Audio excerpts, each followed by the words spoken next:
In a very strange series of events, I now find myself defending Geraldo Rivera.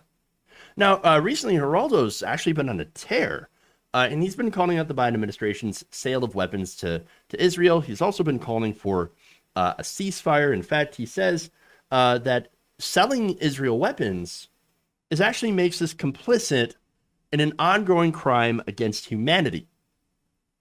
Damn. That's incredibly strong language. Now, of course, Fox News doesn't like that.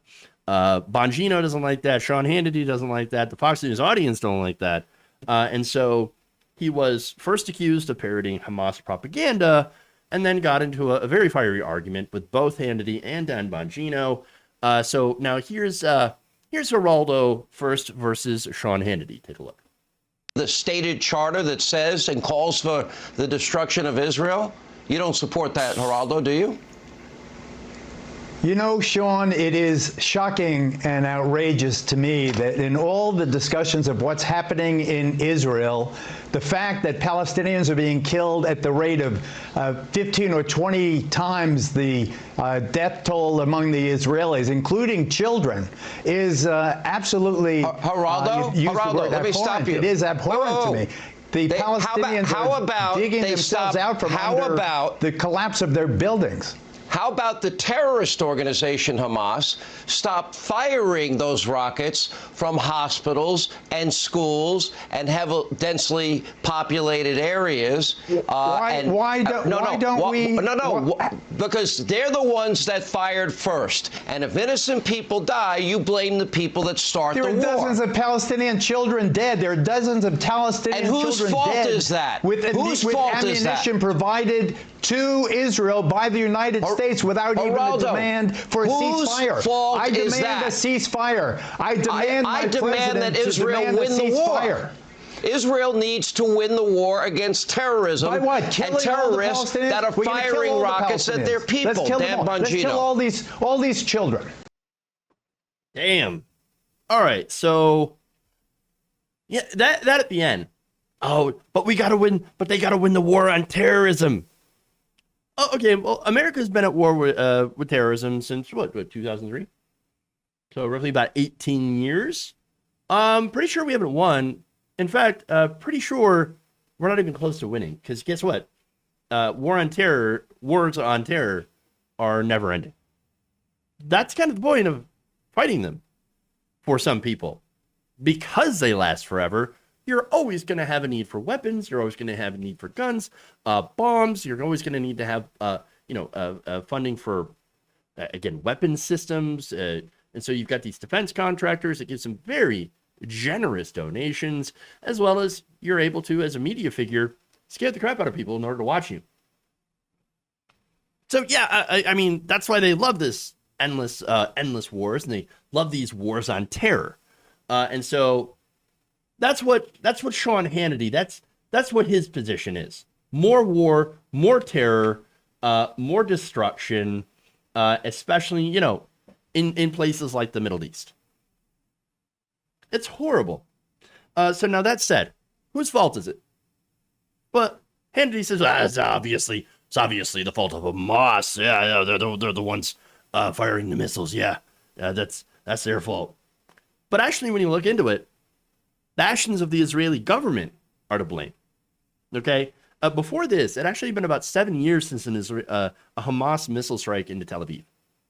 Now, the actions that really triggered that was the forced removal of several Palestinian families from the neighborhood of Sheikh Jarrah in the Gaza Strip.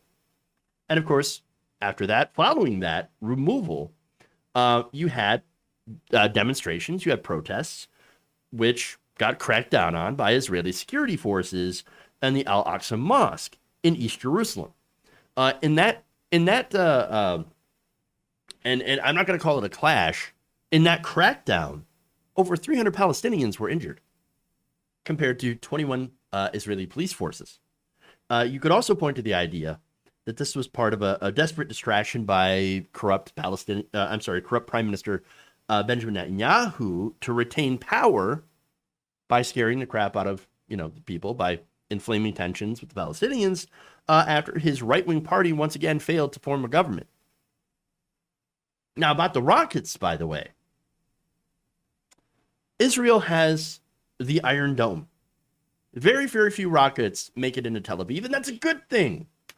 I actually like that rockets don't hit civilians. Now, the thing is, wouldn't it be nice if Gaza had one of those? But they don't. So every missile, every rocket launched by Israel, every airstrike is full force destruction compared to the very few that make it through the Iron Dome. So you're looking at two sides that are not even, that are not equal here. This is asymmetrical, these strikes.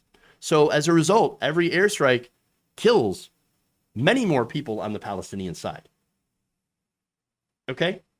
So now the two sides, again, they're not even here. And so to try to both sides the issue is kind of ghoulish when you think about it. And so at the end of the day, terrorism is not defeated by bombs and missiles. It's defeated by eliminating the reasons that people want to join terrorist groups like Hamas.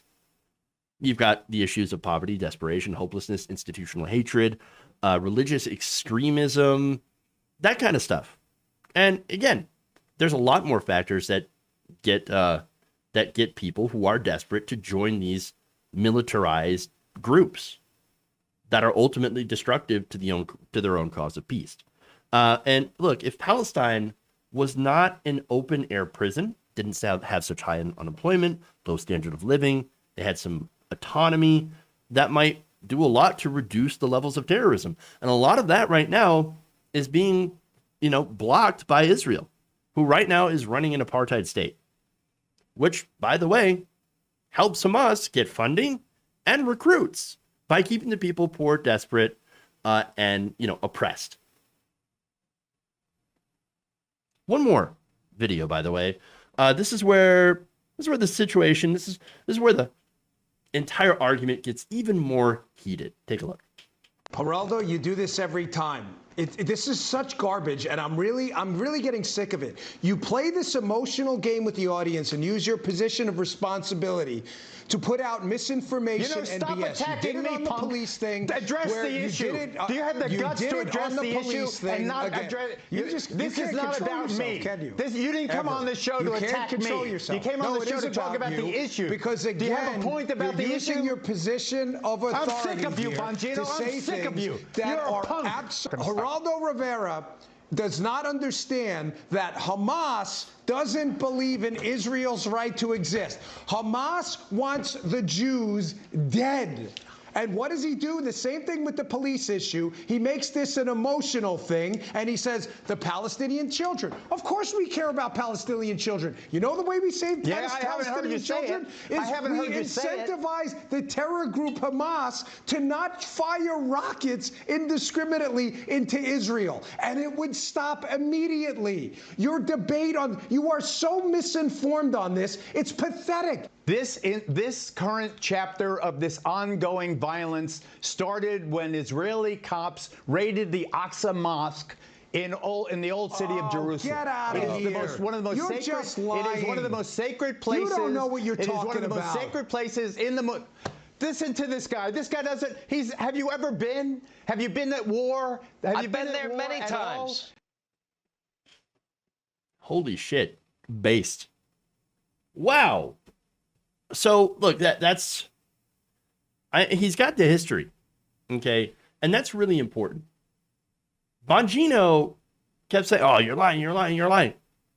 No, that's the actual history of what's going on, and that's what I mean when I call this thing complicated, okay? Because there's a lot of history there, and right now, what's going on? This latest attack, these latest flare-ups, definitely could have been avoided had they not tried to remove those Palestinian families. Okay. Now, a couple of you said this. Let's see. I'm not Israeli. It's not my home country, but as a Jew, I feel like I'm being lumped in with those causing this, and I'm embarrassed and disgusted by what's happening. Look, here's the thing. That's not your fault. It's not the fault of Jewish people that this is happening. All right. It's also not a fault of the Palestinian people. You have Hamas and you have the right-wing Israeli government, and And then you've got everything else in the middle, everybody in the middle, the innocent people in the middle that are ultimately being killed. More so, way more on the Palestinian side. But you've also had innocent Israelis that have been killed as well. And so, no, it's not your fault. No, of course, you shouldn't be lumped in with those causing this. Again, that's not you. And again, anti-Semitic trope here. Jewish people, not a monolith. And it is a trope to lump them in as a monolith. And so if you're going to criticize the Israeli government, which is, again, militaristic and right-wing, as it is headed by the right-wing party that right now is opposed to peace and uses that terrorism, by the way, from Hamas, because Hamas is no doubt a terrorist organization that has done some pretty awful things. They kind of have this codependency on each other. You see, like, I don't know if I can really kind of explain this very well, but this codependency, again, the terrorists need the oppression from the Israeli government, and the Israeli government needs the terrorists to continue the oppression. So it's just really this weird codependence here. And again, you've got innocent people, Palestinians and Israelis, that are getting caught in the middle of this. It's a horrifying situation. Why isn't the UN not doing anything? Because they can't. America, the United States, continues to block any sort of effort in enforcing a ceasefire. If you enjoyed this video, please give us a like and share with your friends. You can subscribe and help out the channel by becoming a patron. It's patreon.com/Jeff Waldorf, or you can become a channel member as well by hitting the join button below.